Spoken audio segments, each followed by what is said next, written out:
Buenas tardes, familia, hermanos, hermanas, amigos que nos están sintonizando y queremos darle una cordial bienvenida a todos ustedes. Estamos yendo a través del libro de Nehemías. Hoy vamos a ver todo el capítulo 10, si Dios lo permite así. Y estamos muy agradecidos por lo que Dios está haciendo con nosotros en nuestras vidas y queremos darle la bienvenida y vamos a dar gracias a las personas que nos están sintonizando. A Norbert García, el anfitrión de esta noche, nos dice: buenas noches familia, bendiciones, los amamos. Marta, mi esposa: hola mi amor, hola, hola, bendiciones para todos queridos hermanos y hermanas. Octavio, que nos dice: Dios los bendiga, Dios te bendiga, Marce. Armando, querido Armando, bendiciones. Marcelo, bendiciones familia. Leo, nuestro pastor, bendiciones familia, les amamos, les extrañamos. Rubén: vamos Marcelito, Dios te quiere. Mi ahijada, Mariana, desde la Barría, te mando un abrazo gigante. Te amo. Bendiciones, dice, y todos los demás que más adelante seguro van a dar más saludos. Le damos gracias. Para nosotros es un privilegio poder seguir compartiendo las Escrituras y que podamos ir a través de este maravilloso libro. Pero también me gustaría que podamos orar por los enfermos. Queremos orar por las pérdidas de seres queridos. Le damos un pésame enorme a nuestra hermana Alejandra Pérez, que ha perdido a su padre, y sé que son momentos muy difíciles porque cuando uno pierde un ser querido, siente como que parte del alma uno como que se va, ¿no? Pero también tenemos esa esperanza de saber de que un día nos vamos a encontrar en el reino de Dios, sabiendo de que pertenecemos a nuestro Señor Jesús y como nos dice la palabra de Dios, que tenemos un Dios de toda consolación. Y vamos a orar para que Dios traiga esa paz en esos corazones, también por José Luis Espinosa, de la vid verdadera, creo que es en Victorville, que ha perdido también su mamá. Queremos orar por él para que Dios también traiga paz en sus corazones. Y también vamos a orar por este estudio, para que Dios hable a tu corazón, al mío, principalmente empezando por mí, y que podamos ser edificados y que nuestro Señor sea glorificado. ¿Me acompañas?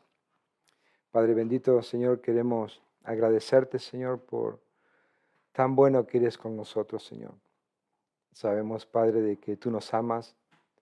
Sabemos, Señor, de que de tal manera nos has amado que has dado tu unigénito Hijo amado, Señor, para que todo lo que en Él creen no se pierda, mas tenga la vida eterna, Señor. Y descansamos tanto en ti, Padre, y te quiero agradecer, Señor, por la vida de Alejandra. Te pido, Señor, que los fortalezcas, que traigas paz en sus corazones, el de ella, de su familia, en México, Señor. Y que en estos momentos difíciles, Señor, tú puedas manifestarte, Señor, en todas esas personas, Padre, que no te conocen. Y que traigas paz a su familia, Señor. Solo tú nos das esa consolación, Padre, como tu palabra nos dice que tú eres el Dios de toda consolación. También por José Luis Espinosa, Señor, que fortalezca sus fuerzas, Señor, que traigas paz. Y sabemos, Padre, que somos peregrinos aquí. Sabemos, Señor, de que nuestra morada eterna es contigo y te damos gloria por eso, Señor. Y también queremos pedirte por los enfermos, Padre, por los que están pasando momentos difíciles. Te pedimos por Oscar Tacuba, Señor, que tú lo sanes de ese cáncer, Señor. Sabemos, Señor, de que él está pasando momentos difíciles, pero podemos ver, Señor, de que él está, Señor, confiando en ti, Señor. Y eso, Señor, nos anima también a nosotros, Señor, a permanecer firmes, Señor. Y también queremos pedirte por las personas que están pasando por COVID, Señor, que tú fortalezcas sus cuerpos. Es una enfermedad difícil para ciertas personas y te damos gracias, Señor, porque tú permites a veces que nos afecte a nosotros y gracias por cuidarnos. Y ponemos este estudio en tus manos, Señor. Queremos oír tu voz. Queremos, Padre, que tu palabra sea bendecida en nuestros corazones, de que tú, Señor, nos transformes, que tú, Padre, nos cambies, Señor, de que podamos verdaderamente ser una iglesia comprometida contigo, Señor. Ayúdanos, Padre, a que podamos ser transformados y cambiados por el poder de tu palabra, Señor, por el poder de tu Espíritu Santo. Todo esto lo ponemos en tus manos y te damos la gloria y la honra en el poderoso nombre de Cristo Jesús. Amén. Estamos en el capítulo 10 de Nehemías, pero para agarrar vuelo vamos a ir al último versículo del capítulo 9, versículo 38. Ahora es importante que podamos comprender que el capítulo 8, 9 y 10 van de la mano. En el capítulo 8 vimos un gran avivamiento espiritual en este pueblo de Israel. En el capítulo 9 vimos el arrepentimiento de cómo ellos habían venido con un corazón verdaderamente arrepentido y es como la oración más larga de toda la Biblia que vimos que nuestro pastor Norbert nos llevó a través del estudio la semana pasada. Y ahora vamos a ver de que el pueblo está listo. El pueblo está listo para consagrar su vida nuevamente con el Dios de ellos, con el Dios de Israel, nuestro único Dios verdadero. Pero vimos en el capítulo 8 cómo ellos tuvieron la necesidad de pedir por la palabra de Dios. Ellos fueron como un cuerpo, como un solo hombre, a buscar a Edras para que le lean la palabra de Dios. Y podemos ver que este pueblo, las murallas ya habían estado edificadas. Ya Nehemías había cumplido con lo que Dios le había dado, ¿no? Con el llamado de la reconstrucción física de Jerusalén. Y estas personas habían contribuido a eso. Y es importante que nos involucremos en la obra de Dios. Yo creo que es donde Dios va a traer un avivamiento en nuestras vidas. Y es lo que está pasando. Estas personas tal vez no estaban viviendo de una manera que agrada a Dios, no estaban siguiendo las leyes de Dios, no estaban sometidos a Dios. Pero algo pasó. Ellos sintieron la necesidad de que le lean la palabra de Dios. Y tuvieron desde muy temprano hasta el mediodía escuchando la palabra de Dios. Ellos lloraron su pecado, hubo convencimiento, fueron confrontados por la palabra de Dios. Y es lo que hace la palabra de Dios, ¿no? Nos corta, nos penetra, nos parte el alma, el espíritu. Y eso es lo que debemos experimentar cada uno de nosotros cada vez que escuchamos la palabra de Dios. Que haga efecto en nuestras vidas. No simplemente que nos quedemos con un, oh sí, el Señor me habló, sino que hagamos algo al respecto. Y es lo que este pueblo va a hacer ahora. La palabra de Dios hizo tan efecto en sus vidas que ellos están listos para consagrar sus vidas a Dios, hacer un compromiso, comprometerse con el Dios de Israel. Dios había hecho un pacto con su pueblo escogido, comprometiéndose con ellos como el único Dios para ellos. Por su parte, el pueblo tenía que responder obedeciendo a su fidelidad a Él, pero podemos ver que a través de la palabra de Dios ellos no lo hicieron. Ellos siempre se mantuvieron con frecuencia desleales al Dios. Iban en un ciclo de bendición, de pecado, arrepentimiento, clamar a Dios y Dios lo tomaba de vuelta. Y podemos ver en el libro de Jueces cómo nos llevó Norbert a través del capítulo 9. Pero vamos a empezar desde el capítulo 9, versículo 38, para poder entrar en el estudio de hoy, porque creo que van de la mano. Mira, dice así: a causa pues de todo esto, nosotros hacemos fiel promesa y la escribimos firmada por nuestros príncipes, por nuestros levitas y por nuestros sacerdotes, a causa de la respuesta del pueblo de Dios a la ley de Dios. Ellos están prometiendo en este momento volver a los caminos del Señor, a obedecer las leyes, a andar y a caminar y a cumplir todo lo que el Señor había mandado y había establecido por medio de su siervo Moisés. Pero el arrepentimiento del pueblo de Judá los llevó a tomar verdaderamente en serio a Dios. La muralla estaba terminada, sin embargo, el último ladrillo que faltaba al levantarse, que es el ladrillo de la reconciliación, ya se estaba levantando. Se estaba levantando en un compromiso leal con Dios. Y me pregunto algo, ¿qué tal nosotros? ¿Somos una iglesia verdaderamente comprometida con Dios y por la causa de Cristo? Y me pregunto esto y he estado analizando mientras hacía el estudio, porque verdaderamente ser cristiano significa más que asistir a una iglesia los domingos, significa más que recibir la palabra intelectualmente. Cuando el Señor Jesús es el Señor de tu vida, no simplemente parte de tu vida, si verdaderamente Él está reinando en tu vida, entonces eso se manifestará en un compromiso leal, por amor, no por obligación. Porque es así como lo vemos. Ser cristiano comprometido con Dios significa una vida entregada a Cristo. significa que vas a estar sometido a Él, vas a estar sometido a su palabra. Crece una necesidad diferente en ti, todos tus intereses son cambiados. Y yo creo que tú y yo necesitamos verdaderamente examinarnos y ver si verdaderamente estamos comprometidos con aquel que dio su vida por nosotros en la cruz del Calvario. Fíjate que Juan, el Señor Jesús en el Evangelio de Juan, capítulo 14, versículo 15, nos dice, si me amáis, guardad mis mandamientos. ¿Te das cuenta? Es una sumisión a Él. Somos santificados, somos apartados para Él. Somos como un sacrificio vivo para Él, no por obligación, sino por amor, comprometidos por amor. Y eso es lo que debemos hacer. Debemos andar como Él anduvo. Debemos vivir para Dios. Debemos ser verdaderamente reflectores de su luz en este mundo que cada vez se apaga más.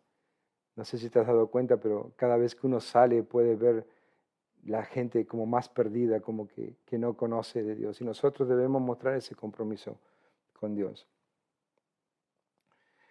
En Mateo 16, versículo 24, Jesús le dijo a sus discípulos, si alguno quiere venir en pos de mí, niégase a sí mismo, tome su cruz y sígame. Y aquí es donde está el meollo de todo, ¿no? Creo que ahí es donde muchos a veces fallamos porque nos cuesta negarnos a nosotros mismos para tomar nuestra cruz día a día y para poder seguirle, para poder verdaderamente ser un hombre de Dios comprometido a Él y leal a lo que Él nos pide que seamos. Y sus mandamientos no son gravosos, nos dice su palabra. El pueblo de judío estaba listo para recuperar su identidad que había perdido. Ese testimonio de Dios que ellos tenían que dar a todas las naciones alrededores no lo estaban haciendo. Pero ellos en este momento están unidos como a uno para hacer una fiel promesa. Y la escribimos firmada, dice, imagínate como en un documento por nuestros príncipes, por nuestros levitas, por nuestros sacerdotes. Y yo creo que estaban muy en serio con lo que estaban haciendo. Salomón, en el libro de Eclesiastés, capítulo 5, versículos del 4 a 6, nos dice, cuando Dios haces una promesa, no tardes en cumplirla, porque Él no se complace con los insensatos. Cumple lo que prometes, mejor es que no prometas y que prometas y no cumpla. Aquí el pueblo están por su propia voluntad, todos juntos, unánime. Imagínate una masa gigante de personas ahí listos para decir, sí, queremos hacer este compromiso con Dios. Por su propia voluntad, nadie le dice, ven, tienes que firmar aquí. Simplemente les nació a ellos. Ese arrepentimiento genuino lo querían demostrar. ¿Y cómo lo iban a demostrar? Consagrándose nuevamente con Dios. Me imagino que nunca pasó por sus mentes que sus nombres quedarían registrados por más de 2500 años y que hoy en día todavía estemos hablando de ellos. Y ahora vamos a entrar a recordar los nombres que firmaron en esta lista. Son 84 personas que firman este pacto. Así que leemos. Capítulo 10, del versículo 1. Dice, los que firmaron fueron Nehemías, gobernador, hijo de Acalías, y Sedequías. ¿Quién es el primero en encabezar la lista? Nehemías. Y ya en este momento no es nada de que nos pueda sorprender. Un laico, un hombre político, un hombre que no tenía esos vínculos religiosos, pero, su corazón verdaderamente latía por Dios. Él verdaderamente quería y reverenciaba el nombre de Dios. Y yo creo que es algo muy importante que el líder de Dios sea el que primero siempre esté ahí, listo para mostrar ese compromiso. Porque es al líder que van a seguir los demás. Y tanto Nehemías como Sedequías, que probablemente era su ayudante, alguien que administraba con él, ellos estaban listos para dar la cara, para decir aquí está, nosotros damos el ejemplo, nosotros verdaderamente lo hacemos público, queremos comprometernos y que todos vean que nosotros estamos firmando acá. Y esto nos da una idea de que si nosotros queremos ser buenos líderes en nuestro hogar y ver cambios, o ser buenos líderes en nuestros trabajos y ver cambios ahí también, o en nuestro ministerio, nosotros debemos ser el ejemplo. Nosotros debemos mostrar ese compromiso que realmente tomamos a Dios en serio en nuestras vidas. Eso es algo muy importante.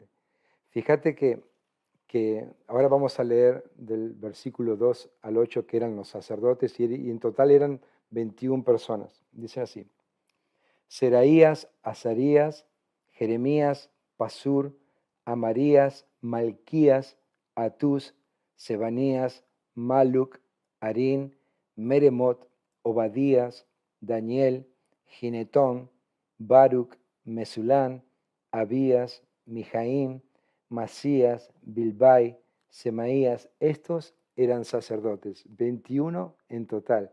Los sacerdotes eran los descendientes de Aarón. Ellos tenían la responsabilidad en el santuario y eran los que pertenecían al sacerdocio que Dios le había dado a la descendencia de Aarón.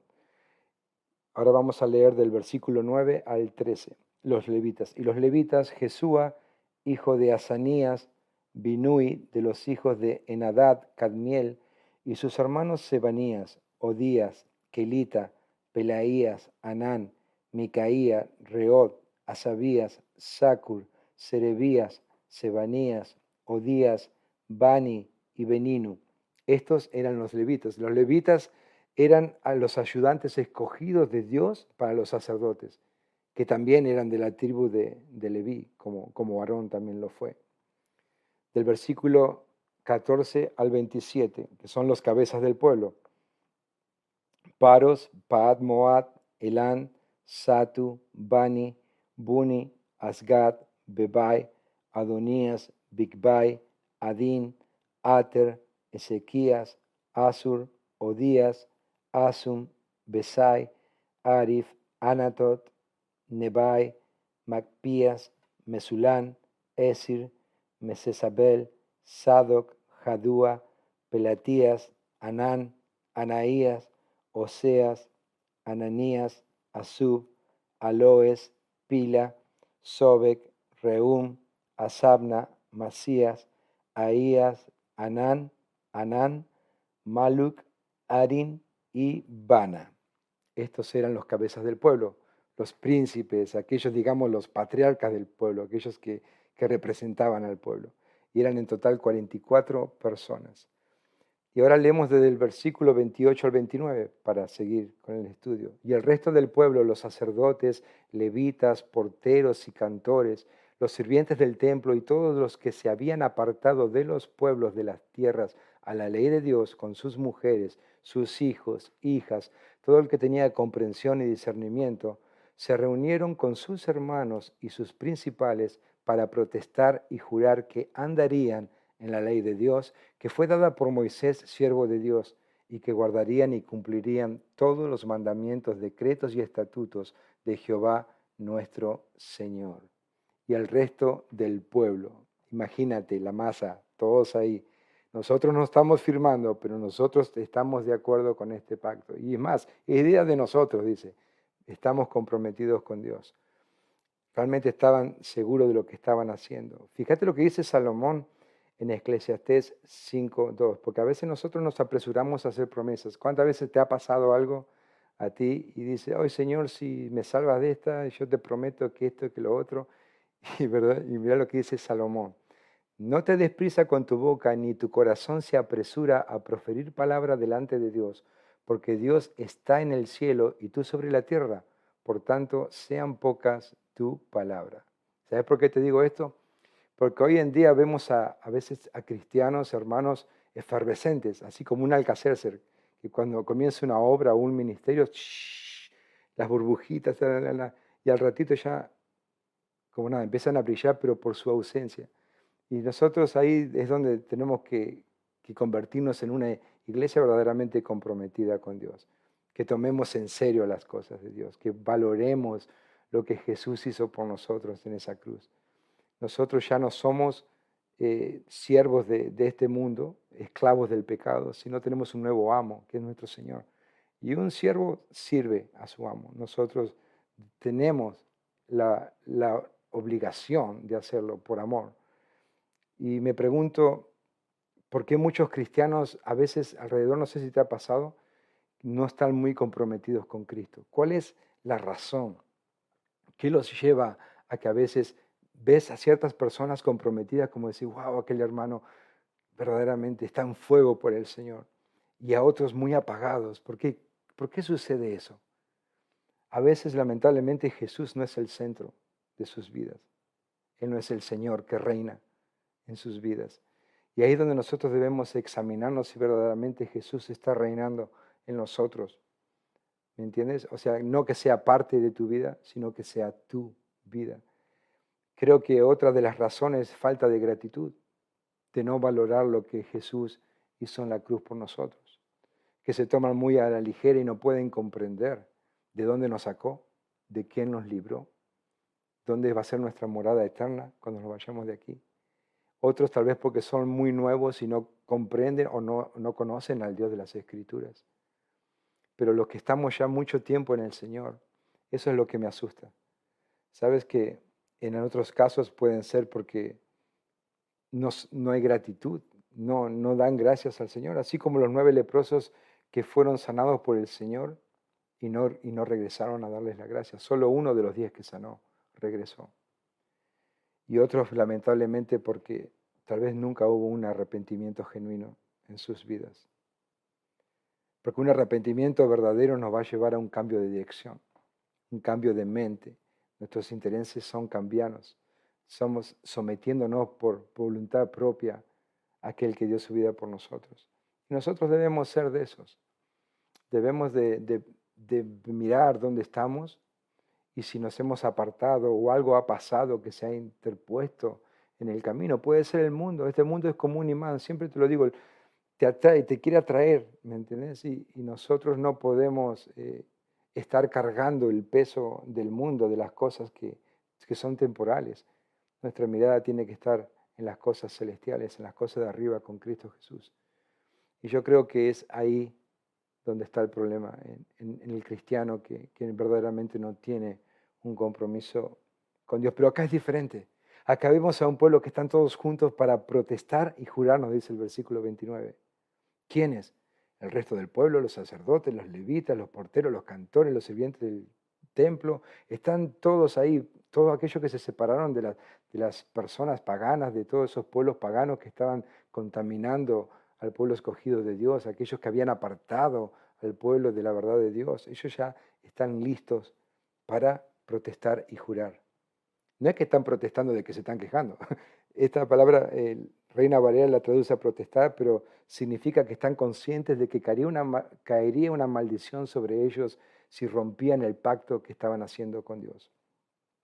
Ellos prometieron solemnemente seguir al pie de la letra todos los mandatos y ordenanzas y decretos del Señor. Prometieron andar, guardar y cumplir la ley de Dios.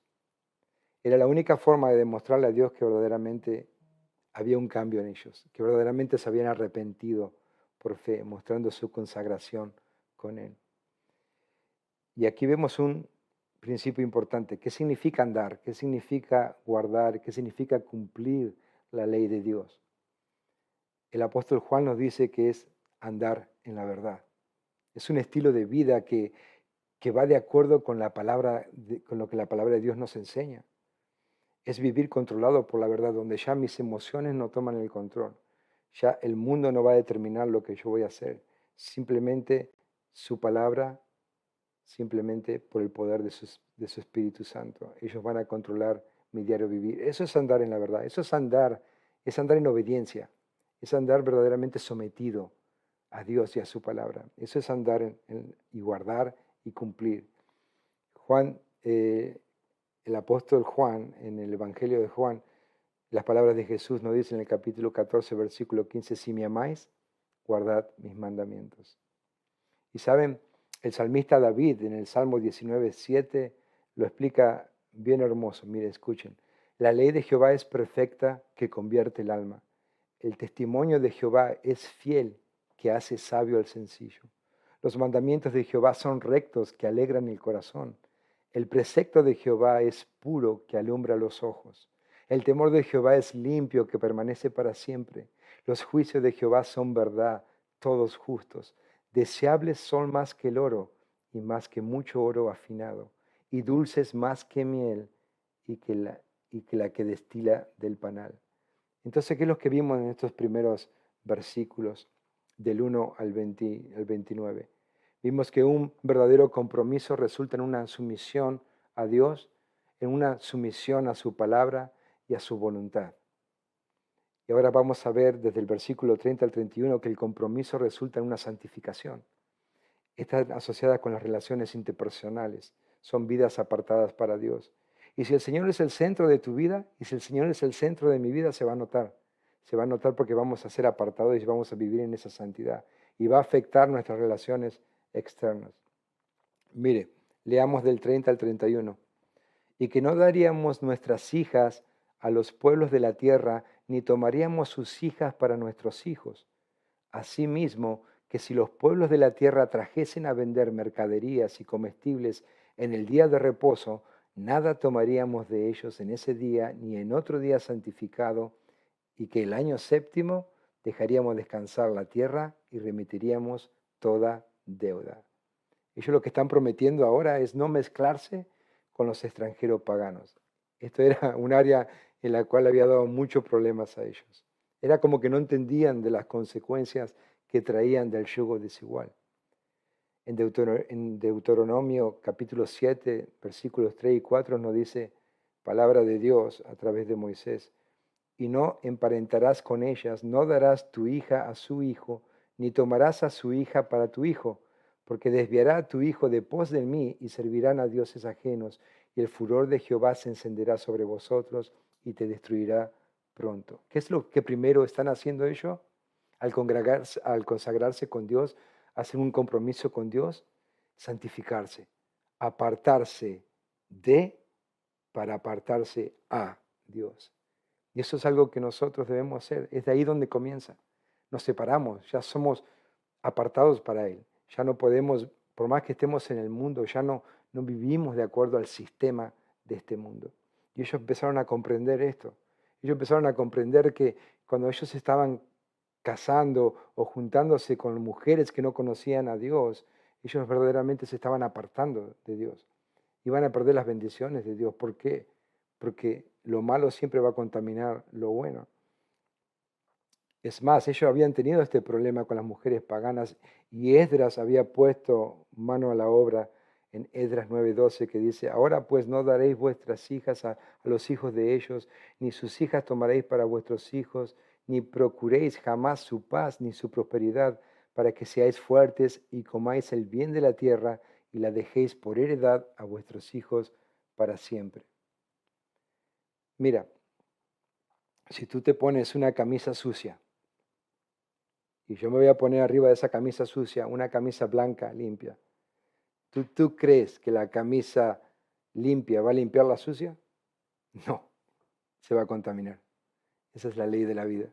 Y siempre va a pasar lo mismo. Y esto es algo que tenemos que tener cuidado nosotros como cristianos, porque si tú conoces de la palabra de Dios y tú estás buscando que Dios te dé una mujer cristiana, una mujer que, porque te quieres casar, o un hombre si eres mujer, tienes que orar a Dios y que Dios ponga en tu camino a alguien que ame al Señor, así como lo amas tú o más. ¿Por qué? Porque el yugo desigual no va a funcionar. No va a funcionar porque tú vas a querer tirar para Dios y la otra persona va a tirar, entonces van a estar forzándose, tirando de un lado para el otro y vas a terminar contaminándote y vas a apostatar de la fe, puede ser que pase. Pero si estás casado ya y conoces al Señor y dices, no, pero mi señora no conoce al Señor, la Biblia nos dice que no te separes, así como Dios te recogió, así te vas a quedar.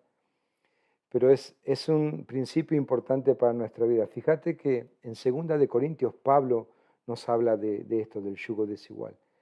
2 versículo 14, nos dice, no estéis unidos en yugo desigual con los incrédulos, pues ¿qué asociación tienen la injusticia y la iniquidad? ¿O qué comunión la luz con las tinieblas? ¿O qué armonía tiene Cristo con Belial? ¿O qué tiene en común un creyente con un incrédulo? No erréis, nos dice en 1 Corintios 15:33. Las malas conversaciones corrompen las buenas costumbres. Entonces, este es un principio importante para nosotros. Si estás casado, si estás casada y tu marido o tu mujer no son cristianos, quédate como estás. Únicamente es que te estén pidiendo el divorcio y tú no puedas hacer nada al respecto, entonces sí vas a ser libre. Pero no hagas la intención de divorciarte o de hacer cosas para que la relación se rompa. Debemos permanecer así como Dios nos ha rescatado.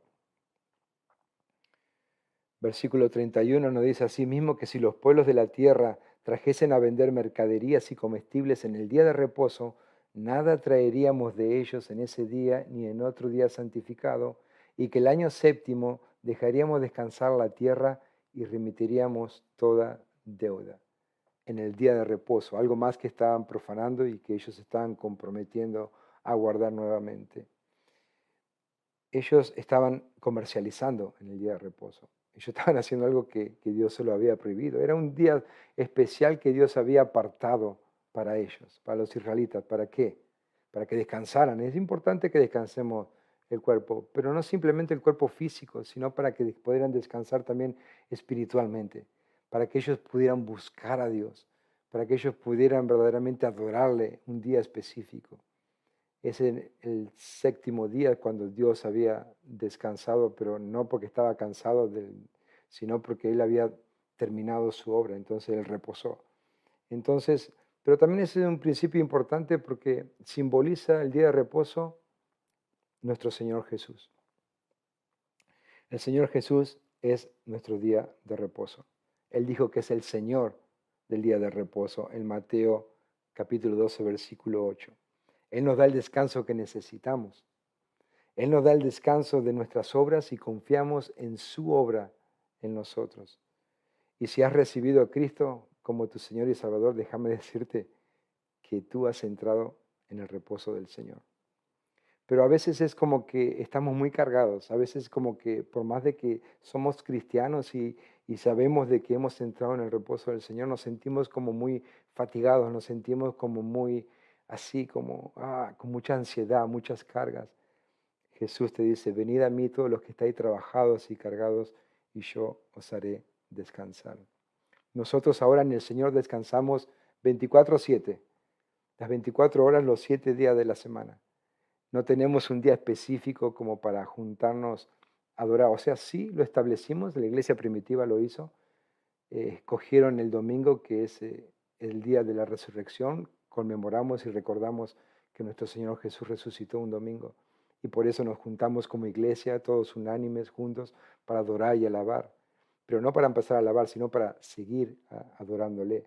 Porque eso es lo que hacemos. Somos adoradores. Esto 24/7 adoramos a nuestro Señor. Pero fíjate lo que dice también, que dejaríamos que el año séptimo descansar la tierra. Ellos prometían dejar descansar la tierra y que no sembrarían en ese año, que también nunca lo habían hecho y por ese motivo estuvieron 70 años cautivos en Babilonia. Dios le pasó la factura después de tanto tiempo. Y fíjate lo que decía la ley en Levítico 25:3-4. 6 años sembrarás en tu tierra y 6 años podarás tu viña y recogerás sus frutos, pero el séptimo año la tierra tendrá descanso, reposo para Jehová. No sembrarás tu tierra ni podarás tu viña. Este es un acto de confianza en Dios. Porque imagínate, una cosa que te digan, bueno, sí, vamos a descansar un día a la semana y ahí me viene perfecto descansar una vez a la semana. Pero también tenemos los otros que descansan los 6 días a la semana, eso ya, eso no te lo recomiendo. No debemos ser responsables, no debemos ser como lo de Tesalónica, que ya estaban esperando que el Señor venga y no querían trabajar. Pero una cosa es descansar un día y la otra que te diga el Señor, tenés que descansar un año entero. No vas a cultivar, no vas a cosechar las tierras. Imagínate las personas que vivían de todo eso, ¿no? De los cultivos, de la agrícola. Eso se requería mucha fe. Realmente tendrías que confiar en el Señor porque Él te está diciendo, descansa en ese año, porque tengo planes también para los pobres, tengo planes también para las bestias del campo. Y podemos ver el amor de Dios, pero cuando ellos cumplían esto, lo que estaban haciendo eran aceptando 4 hechos importantes. El primero, que reconocían de forma explícita que la tierra es propiedad de Dios.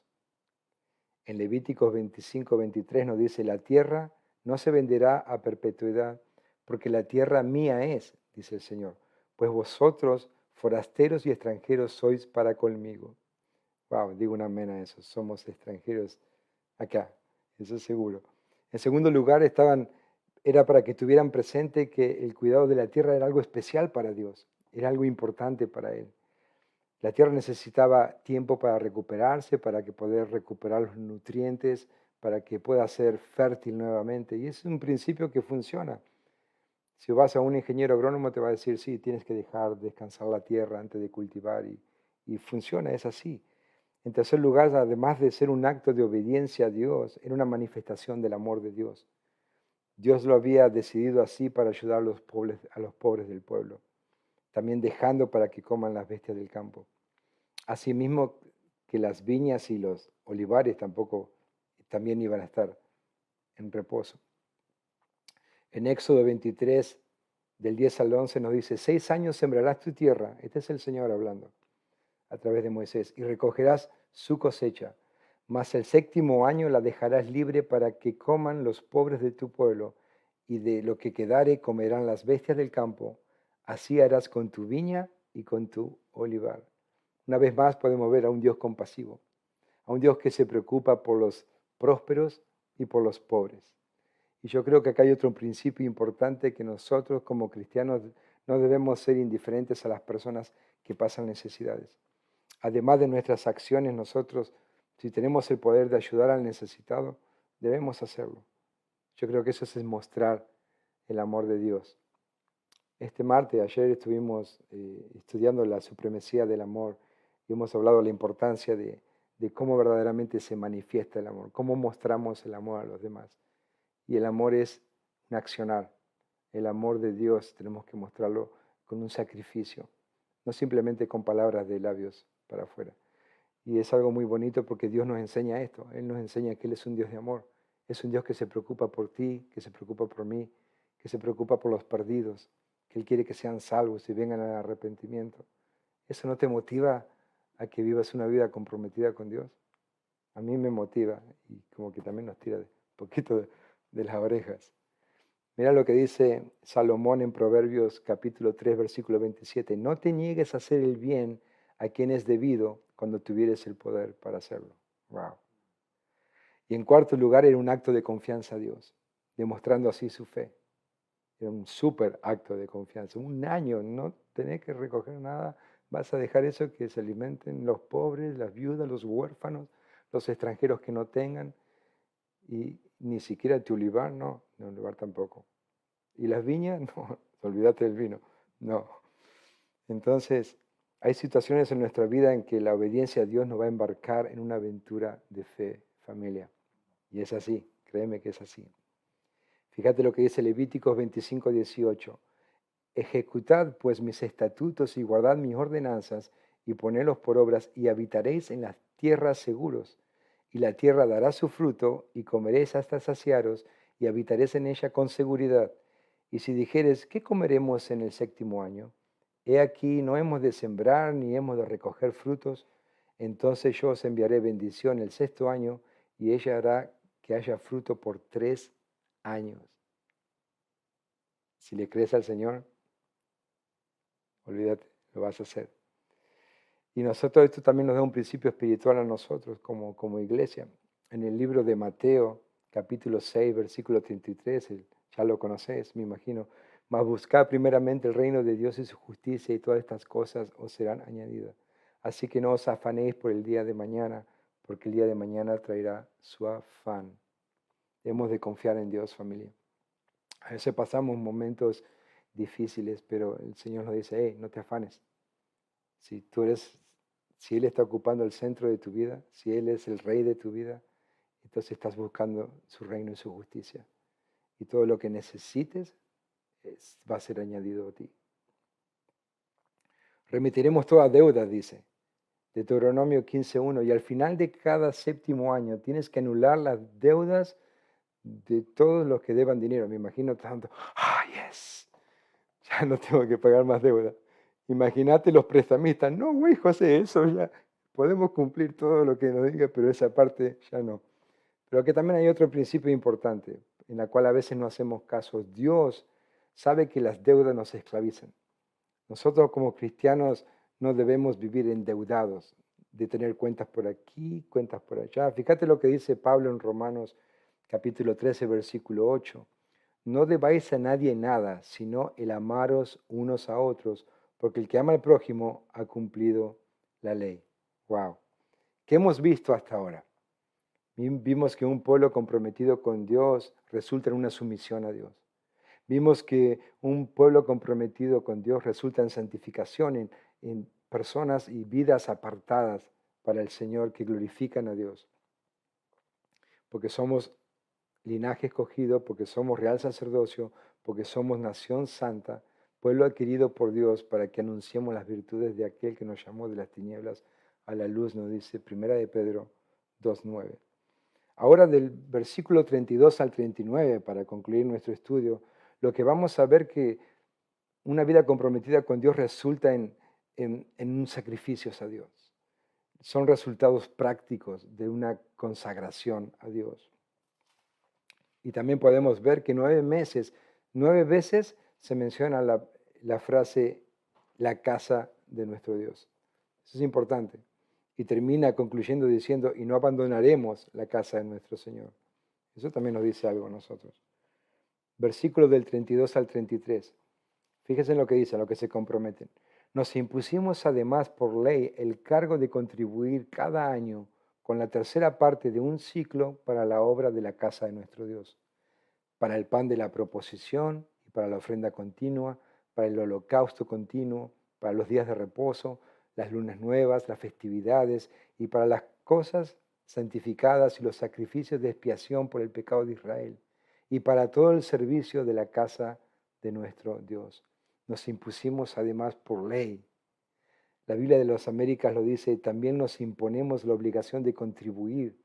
Los israelitas estaban comprometiéndose a ocuparse de las necesidades del templo para que todo fluyera para la adoración de su Dios. Ellos estaban dispuestos a dar un tercio del ciclo, era 4 gramos de plata para el servicio de la casa de Dios cada año. Y esto era algo diferente a lo que se hacía en el censo, como lo ordenaba la ley en el Éxodo 30, del 11 al 16. Ellos vieron esa necesidad de lo que se requería.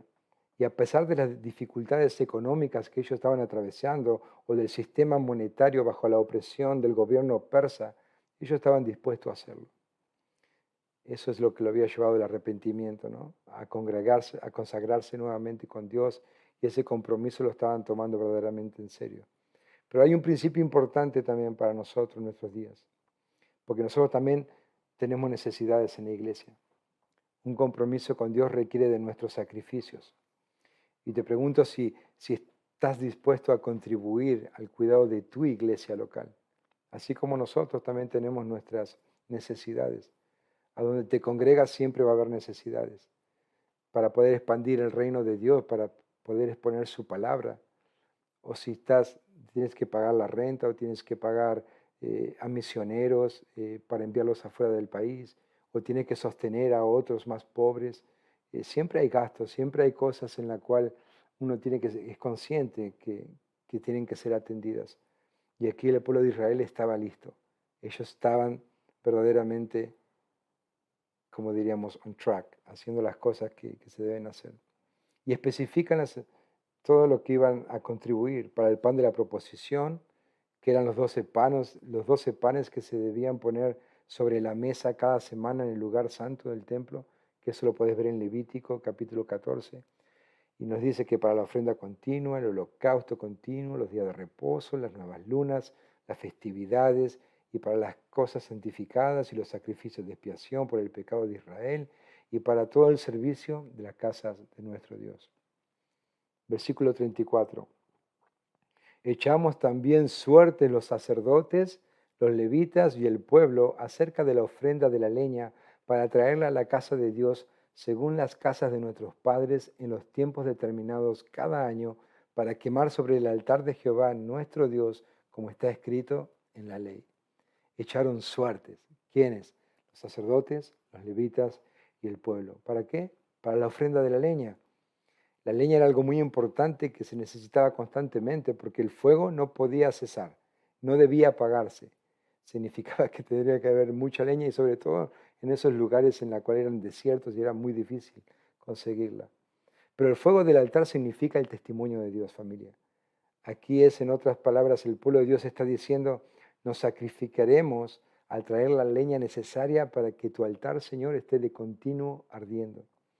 pero también para que todos los demás alrededor pudieran ver el fuego de la presencia del Señor.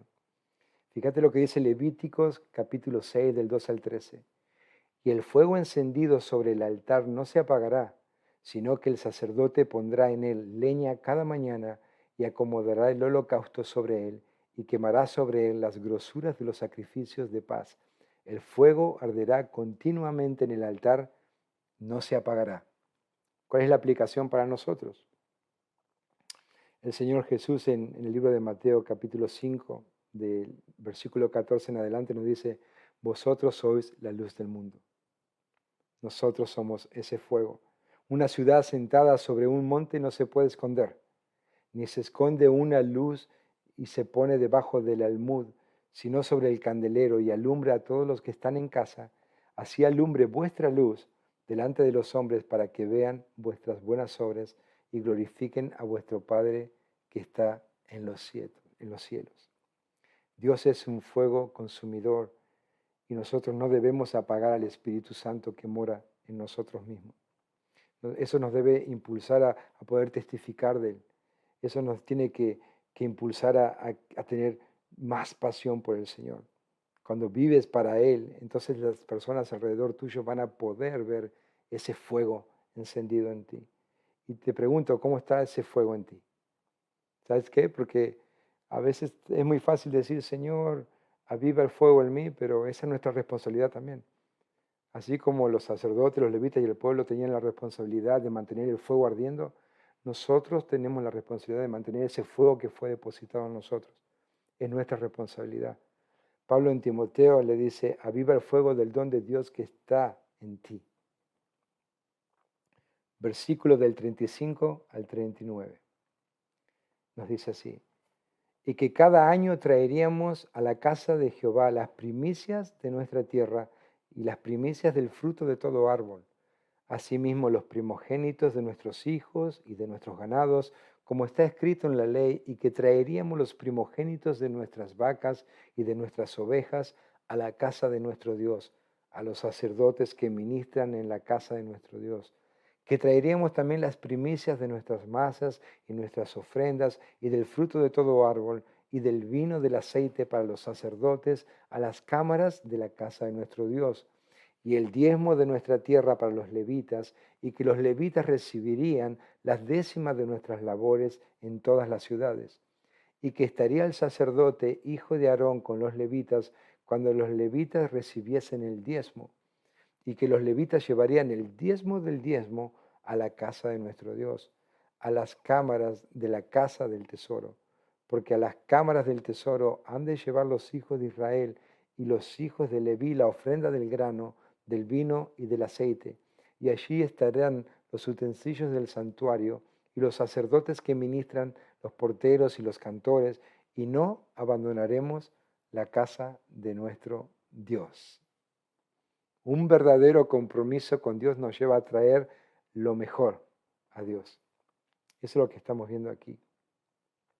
Y sabemos que nosotros no tenemos sacerdotes como en el Antiguo Testamento, ni tampoco traemos animales para sacrificios.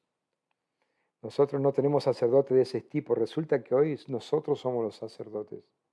Y nosotros somos los que ofrecemos sacrificios vivos a nuestro sumo sacerdote Jesús.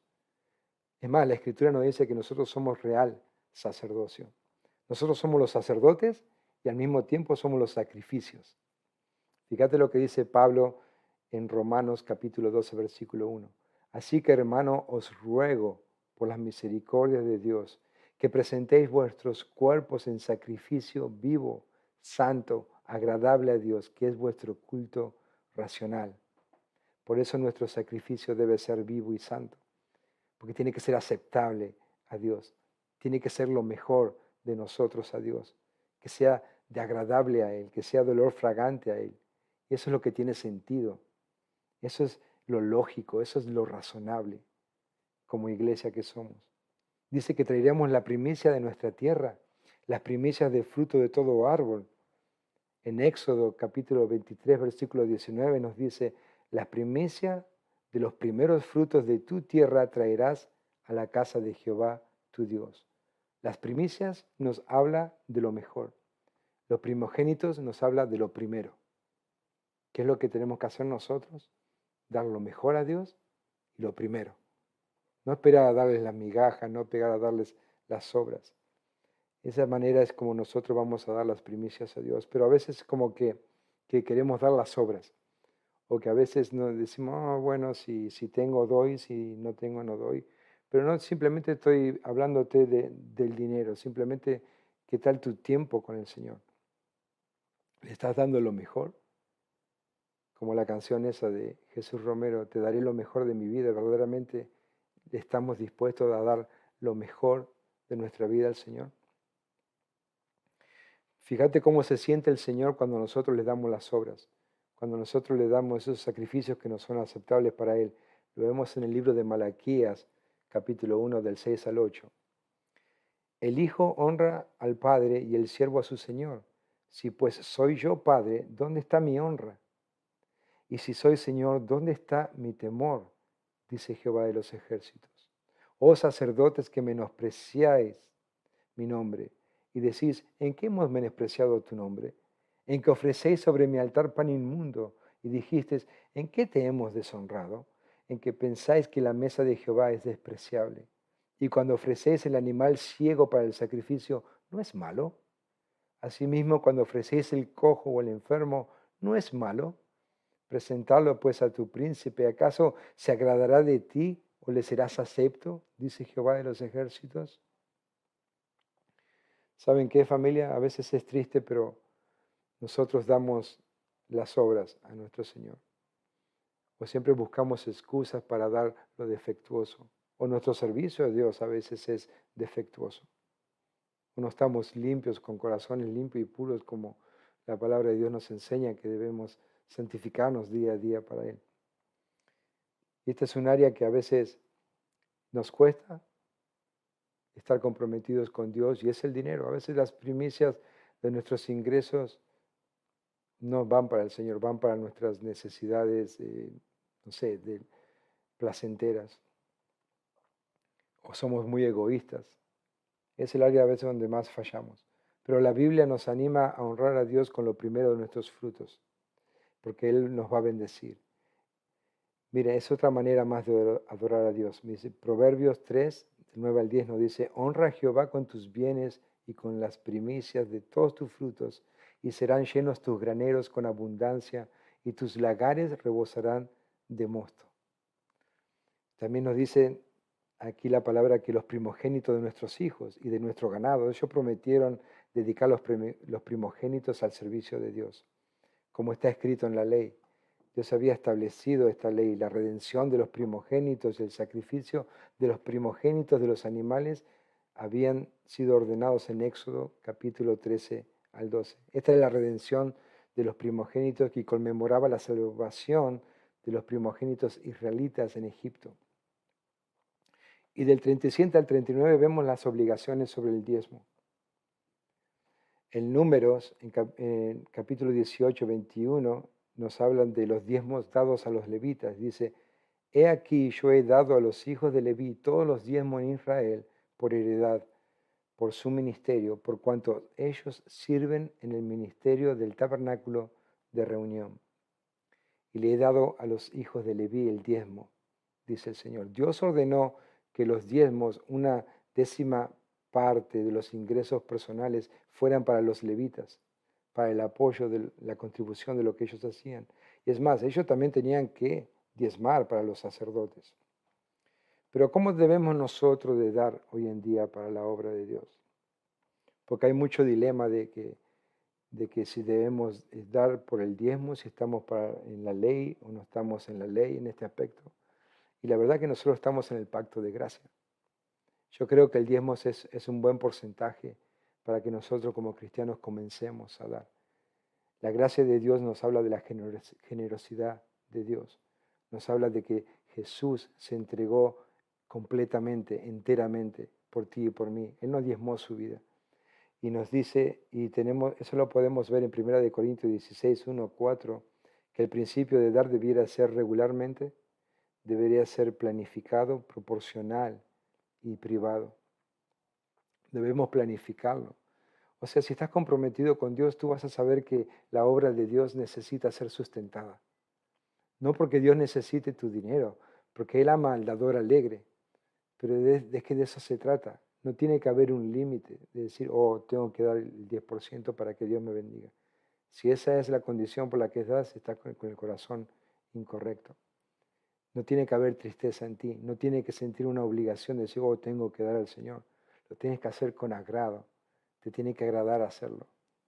Y el Señor va a poner gozo en ti. Segunda de Corintios 9 al 7 nos dice, cada uno dé como propuso en su corazón, no con tristeza ni por necesidad, porque Dios ama al dador alegre. O sea, no hay límites. En el libro de los Hechos tenemos un gran ejemplo, una iglesia primitiva, comprometida con Dios, una iglesia que estaba dispuesta a todo, persecuciones, lo que sean, todos unánimes, todos juntos en un mismo sentir, vendiendo sus propiedades, sus pertenencias, trayéndolo a los pies de los apóstoles. Estaban verdaderamente comprometidos. Y no te estoy enseñando que eso debemos hacer porque no creo que sea algo sabio. La Biblia nos enseña que nosotros debemos ser buenos administradores de lo que Dios nos da. Pero si Dios está poniendo en tu corazón dar para la obra de Dios, a donde tú te alimentas espiritualmente, hazlo. ¿Qué es lo que te detiene? Dios ama al dador alegre. No tienes que sentirte presionado, lo tienes que hacer por amor a lo que Dios hizo por ti, porque sabes que tenemos la responsabilidad de llevar al mundo el Evangelio. Sabes que tenemos que alimentar a otros misioneros que están pasando en momentos muy difíciles en otros países. ¿Y cuál es la mejor manera? Es de hacerlo así. Dios siempre va a poner a alguien en su corazón el dar. Y cuando lo hagas, lo vas a hacer con amor. Es más, en Malaquías 3:10, el Señor de los ejércitos dice, próbame en esto, dice Jehová de los ejércitos. Si no, os abriré las ventanas de los cielos y derramaré sobre vosotros bendición hasta que sobreabundo. ¿Y cómo concluyen? El último párrafo, no abandonaremos la casa de nuestro Dios. Ese debe ser tu sentir y ese debe ser el mío. No abandonaremos la casa de nuestro Señor. En la casa de mi Padre me es necesario estar, dijo Jesús, ¿verdad? Nosotros debemos tener ese mismo sentir. ¿Y cómo podemos concluir? Concluimos que un verdadero compromiso resulta en una sumisión a Dios, a su palabra, a su voluntad, a Él mismo, que un compromiso resulta en una vida santificada, una vida apartada para Él. No vamos a buscar el yugo desigual, sino vamos a estar siempre involucrados con las personas que aman a Dios y que también requiere de un sacrificio. Hay algo que va a costar en nuestras vidas, pero es para el Señor y lo hacemos por amor, no lo hacemos por obligación. Y te pregunto, ¿cómo está tu vida? ¿Cómo está tu compromiso con Dios? ¿Verdaderamente estás sometido a Él? ¿Él es el centro de tu vida? Creo que debemos examinarnos y vamos a orar para darle gracias a Dios. Bendito Padre, queremos, Señor, darte gracias, Señor, por tu palabra, Señor, que es tan clara. Te damos gracias, Señor, por Cristo Jesús, nuestro Señor y Salvador, Señor. Y quiero pedirte, Padre, que nos ayudes a ser una iglesia, Padre Santo, comprometida contigo. Comprometida, Padre, con la causa de Cristo Jesús, Señor. Que podamos ser verdaderos, Señor, testigos, que mostremos tu fuego a los demás. Que bendiga, Señor, a tu iglesia, Señor. Que nos ayudes, Padre, a despertar y que podamos, Padre Santo, darte la gloria que solo tú te mereces recibir. Padre, y si hay alguien, Señor, que no está comprometido contigo, Señor, o que ha abandonado, Señor, ese fuego, Padre, que tú obres en su vida, Señor, y que esta palabra, Señor, que tú nos has hablado, Señor, pueda servir para reafirmar su compromiso contigo. Te damos gracias, Señor, en el poderoso nombre de Cristo Jesús. Amén. Buenas noches, familia.